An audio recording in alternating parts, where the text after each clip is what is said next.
여러분들 우리 가끔 그런 사람들이 있어요. 천국 갔다 왔다는 사람들이 있어요. 이제 이 분들이 이제 천국을 표현할 때, 야, 천국에 가니까 황금길이 쫙 펼쳐 있고, 이렇게 집집마다 다이아몬드로 막 지어 있고 아주 화려하더라, 뭐 이런 식으로 천국을 표현을 합니다. 자, 그래서 우리도 천국 하면 뭐가 떠오르냐면 진짜 금은보석으로 다 이렇게 치장이 되어 있는 그런 천국을 떠올리게 되어져요. 자, 그러나 천국은 이 땅에서 우리는 그 금은보석 많은 황금 같은 걸 갖고 싶어 하잖아요. 그게 인간의 욕망이에요, 욕망. 이게 우리가 꿈을 꿀 때도 어떤 꿈을 꿉니까? 자신이 그 바라고 소원하는 그 욕망, 그것이 이제 꿈으로 나타날 때가 많이 있는데, 자, 이 천국은 이 땅에서의 우리의 욕망이 채워지는 곳이 아니에요. 또 우리가 천국에 대한 그런 오해가 생기는 이유 중에 하나가 또 오늘 본문 말씀 때문이기도 합니다. 왜냐하면 천국 갔다 왔다는 분들의 그 말과 오늘 본문 내용이 거의 비슷하기 때문입니다. 본문은 새 예루살렘 성의 모습이 어떤지를 말해주고 있는데요. 우리 간단하게 다시 한번 살펴보면 이 새 예루살렘이 어떤 모습이냐, 크고 아주 높은 성곽이 있어요. 그리고 12문이 있어요. 12문이 있어요. 그래서 그 문마다 12천사가 지키고 있고, 또 그 문 위에는 12지파의 이름이 이제 쓰여져 있대요. 그리고 동쪽, 서쪽, 북쪽, 남쪽 뭐 이렇게 해서 세 문이 3개씩 있게 되어지고, 그 성의 성곽에는 12기초석이 있는데 거기에는 또 12사도의 이름이 있다, 이렇게 말하고 있어요. 또 크기를 보면 내부 반듯하다고 표현을 해요. 길이, 넓이, 높이가 똑같아요. 그러니까 우리 주사위 모양, 주사위가 이제 정육면체죠. 주사위 모양의 그런 큰 길이, 넓이, 높이가 같은데, 천사가 측량하니까 12,000 스타디온이라고 해요. 자, 그 성곽은 길이 재보니까 144 규빗이라고 해요. 그리고 그 성곽은 벽옥으로 쌓였고, 그 성은 정금으로 맑은 유리 같다라고 말하고 있고, 또 각 기초석에 가진 보석들 이름을 쭉 나열하고 있습니다. 자, 여러분, 이렇게 볼 때에 정말 이 새 예루살렘 성은 어떻게 보입니까? 정말 그들이 말했던 것처럼 화려하고 금은보석으로 완전히 치장되어 있는 그런 모습들을 우리가 볼 수가 있죠. 자, 그러나 여러분, 오늘 본문 말씀은 우리에게 새 예루살렘 성이 얼마나 화려한가, 얼마나 좋은가, 그걸 보여주려고 하는 게 아니에요. 천국 갔다 왔다는 분들이 말하는 그런 식의 표현을 하려고 하는 게 아니에요. 자, 뭘 말하려고 하는지 다시 한번 보겠습니다. 여러분, 우리 9절에 우리 집중해 봐야 되는데, 7 대접을 가지고 마지막 7 재앙을 담은 7 천사 중 하나가 나와서 내게 말하여 이르되, 천사가 말합니다. 뭐라고 말하는지 한번 보세요. 뭐라고 말합니까? 시작. 이리 오라. 내가 신부 곧 어린 양의 아내를 내게 보이리라. 자, 뭘 보이겠다 그래요? 어린 양의 아내. 앞에 보면 신부라고 그랬어요. 신부, 어린 양은 누구예요? 예수님이죠. 그리스도의 신부, 그리스도의 아내. 예수님은 신랑 되시고, 신부는 누구예요? 성도잖아요. 자, 그래요. 지금 천사는 분명하게 얘기했어요. 누굴 보이리라? 그 어린 양의 아내, 바로 신부를 보여주겠다라고 이제 사도 요한에게 말을 한 거죠. 자, 그리고 나서 천사가 뭘 보여주냐면 바로 새 예루살렘 성을 보여준 거예요. 그러면 이 새 예루살렘 성은 뭐예요? 바로 신부라는 거죠. 신부의 모습이라는 거죠. 어린 양의 아내 신부의 모습이 바로 새 예루살렘 성으로 표현한 거예요. 그러니까 새 예루살렘 성, 그 성이 얼마나 화려하고 얼마나 크고 얼마나 아름다운지 성의 아름다움을 표현한 게 아니라 그 성을 비유한 뭐? 신부. 바로 어린 양의 아내. 바로 성도들의 아름다움을 표현하고 있다는 하는 거죠. 자, 또 본문의 특징을 보면 숫자가 많이 나와요. 숫자. 근데 이 숫자에는 공통점들이 다 있습니다. 어떤 숫자들이 나와요? 12, 12라고 하는 숫자가 많이 나와요. 12지파, 12사도 이런 거. 그 다음에 144. 예, 그 성곽의 크기가 144 규빗이라고 그랬는데 144라고 하는 숫자가 나와요. 여러분 144 이게 12하고 관계가 있어요. 무슨 뭘까요? 12 곱하기 12. 그렇죠. 12 곱하기 12. 자, 이 12 곱하기 144라고 하는 숫자는 12 곱하기 12인데 앞에 12는 바로 구약의 12지파. 네, 뒤에 12는 신약시대의 12사도. 그러니까 결국은 뭐냐면 하나님을 믿는 백성을 뜻하는 거예요. 그러니까 구약시대와 신약시대 전부 하나님을 믿는 그 믿음의 백성들을 표현할 때에 144. 예, 이렇게 표현하는 거예요. 그리고 12,000 스타디움. 이것도 12죠. 예, 12라고 하는 숫자가 들어가죠.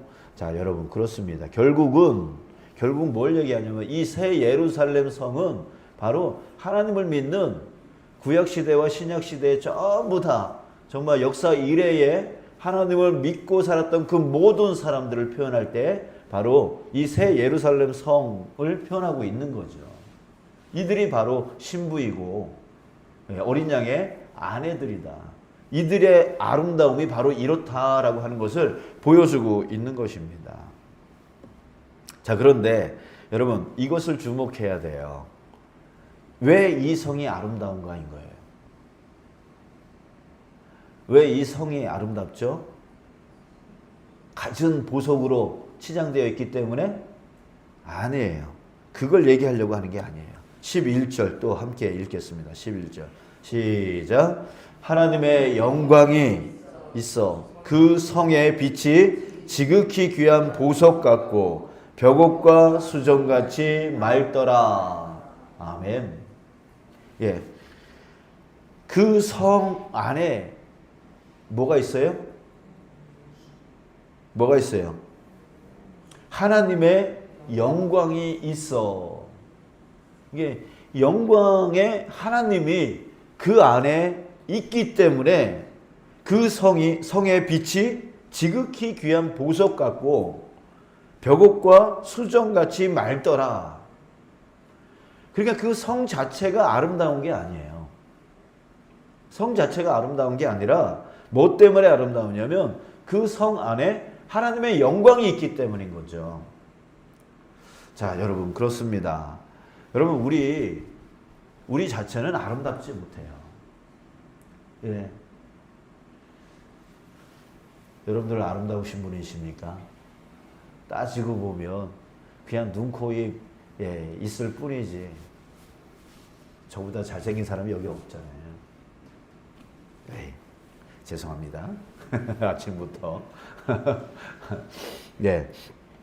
아무튼 우리는 영적으로 봐도 부족해요. 예. 또 육적으로 봐도 여러분 안 아프신 분 계세요? 다 어디 다 고장 나 있죠, 지금. 라사 빠져 있잖아요.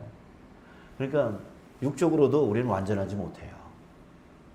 그리고 마음으로도 정신적으로도 우리는 지금 완전하지 못해요.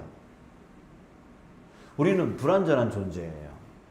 그러니까 우리 자체를 아무리 금은보석으로 뭐 화려하게 치장을 한다 할지라도 결코 아름다운 존재가 아니에요. 금은보석으로 막 치장을 해도 그 마음은 썩어 있고 그 육신은 고장나 있는 사람들이 너무나 많아요. 그러니까 결국 그걸로 우리를 완전하게 치장할 수가 없단 말이죠. 그런데 그 안에 하나님이 거하실 때, 예, 그 안에 하나님이 거하실 때 어떻게 해요? 완전해진다는 거죠. 샬롬해진다는 거죠.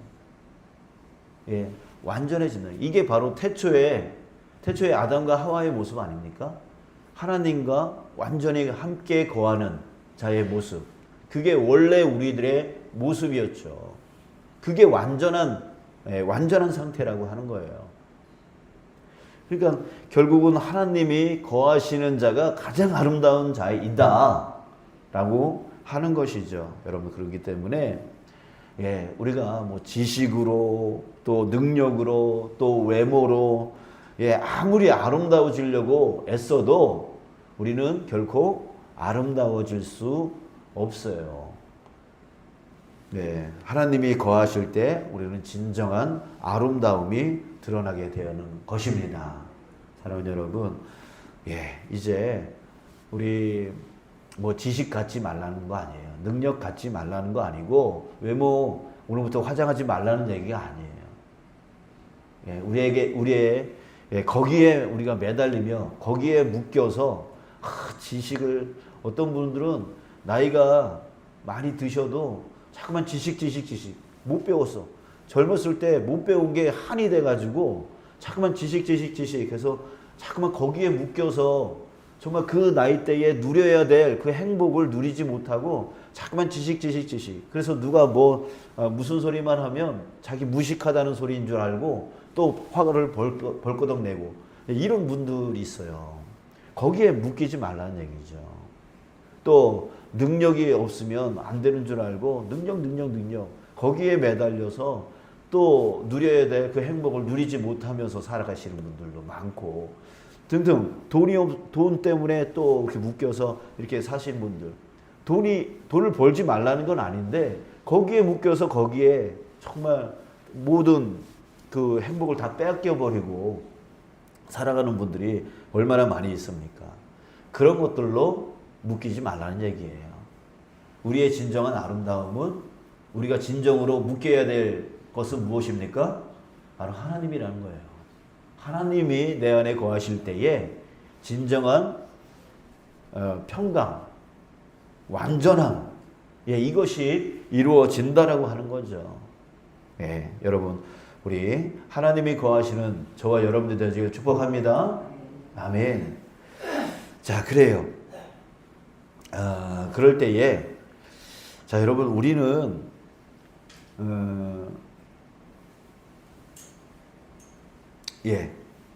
그렇게 하나님이 거하실 때 우리 어제 봤던 4절 말씀처럼 모든 눈물을 그 눈에서 닦아주시니 다시는 사망이 없고 애통하는 것이나 곡하는 것이나 아픈 것이 다시 있지 않는 그 처음 것이 완전히 지나가고 이제 새 하늘과 새 땅 그것이 완성되어지는 것입니다. 여러분, 이것을 우리는 지금 이 시간에 지금 이때에 우리는 부분적으로 체험할 수 있습니다. 부분적으로 체험할 수 있어요. 언제 완성이 되어져요? 예수님이 재림하실 때 그때 완전하게 완성되어지는 것이죠. 자, 그러면 여러분, 우리는 그날 그 예수님의 재림의 날을 기다릴 때에 어떻게 살아가야 됩니까? 어떻게 살아가야 되죠? 여기서 우리 계속 요한계시록에서는 신부, 신랑 이런 얘기가 많이 나와요.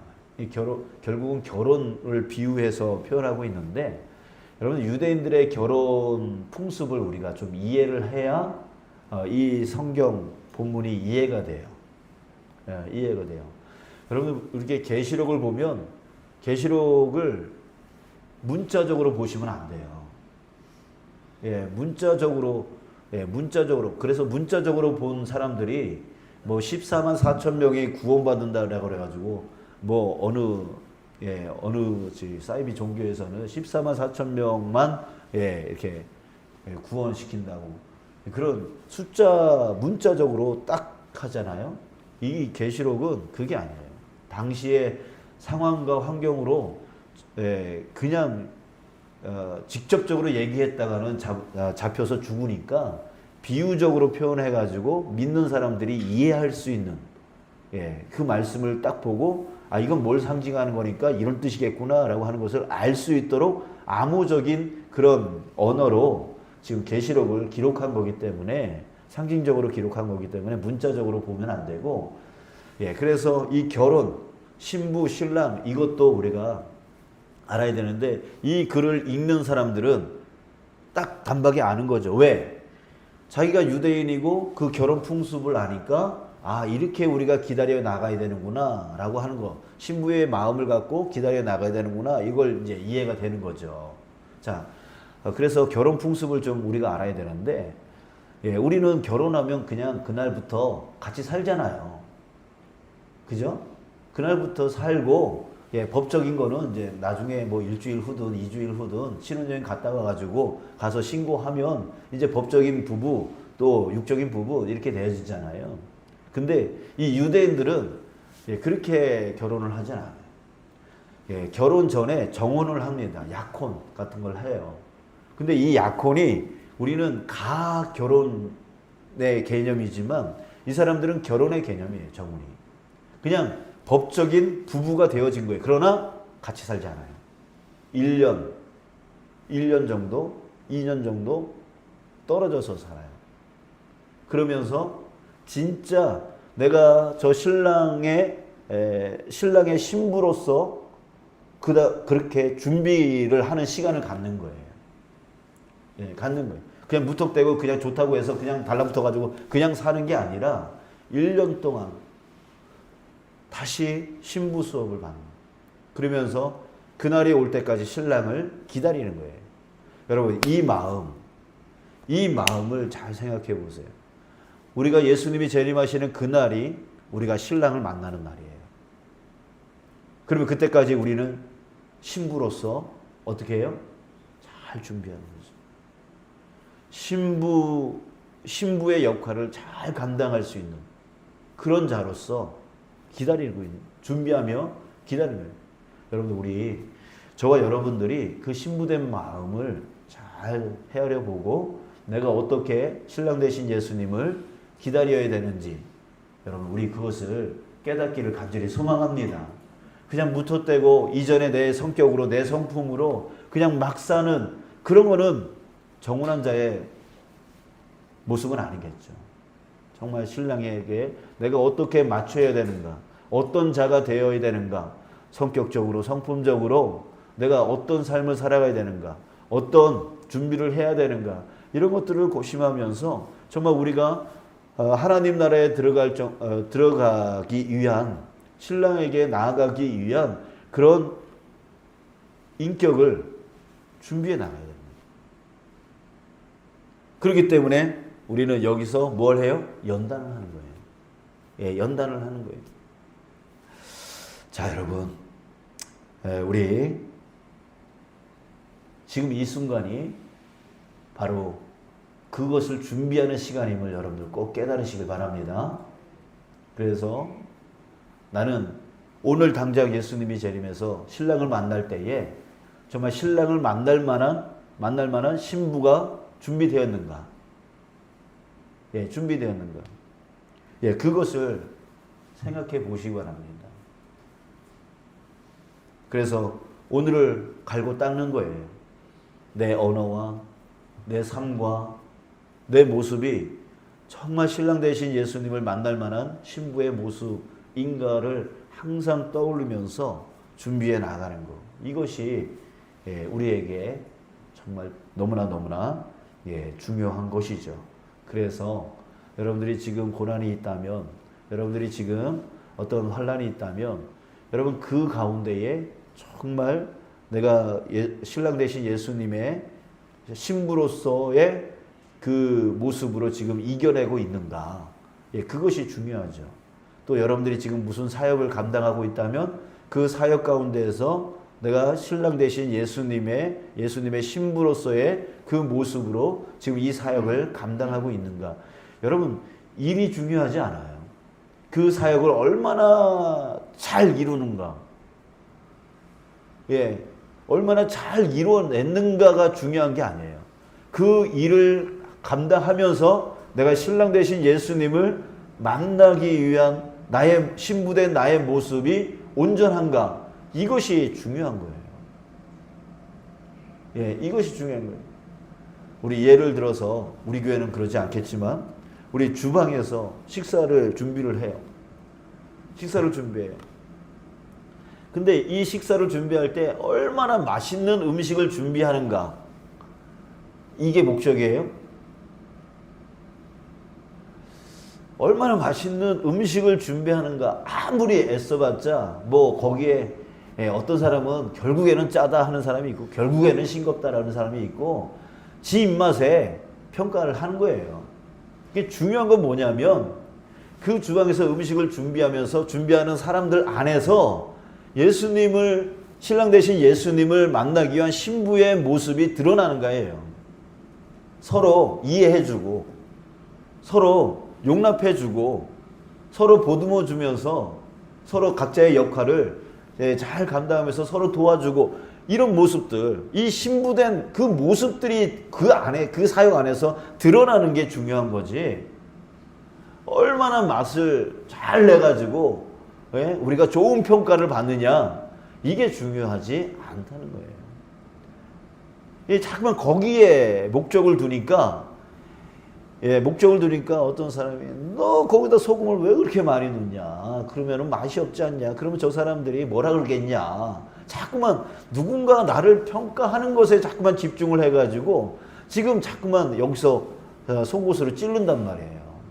싸우고 다투고 권력을 쥐려고 하고 등등 그런 일들을 자꾸만 한다고요.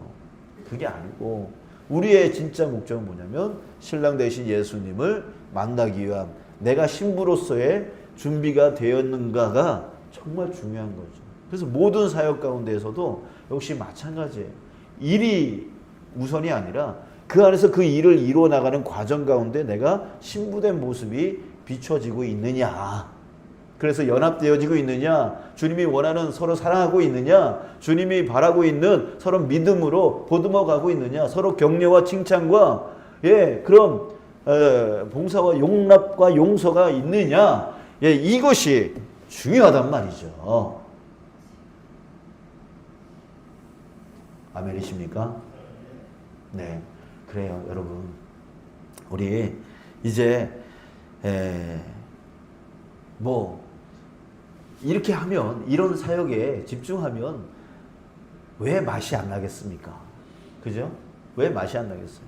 이 먹는 사람들도요, 자기 입맛에 맞추는 게 아니라 자기도 신부다라고 하는 사실을 깨달으면서 좀 짜면 좀 물 타먹고 싱거우면 자기가 소금 쳐먹고 그러면 되지. 그걸 짜다 싱겁다 평가하면서 애써서 땀 흘리면서 저희 여름 한낮에 그 불볕 더운데 거기서 땀 흘리면서 음식한 사람들한테 짜다 이게 신부된 모습입니까?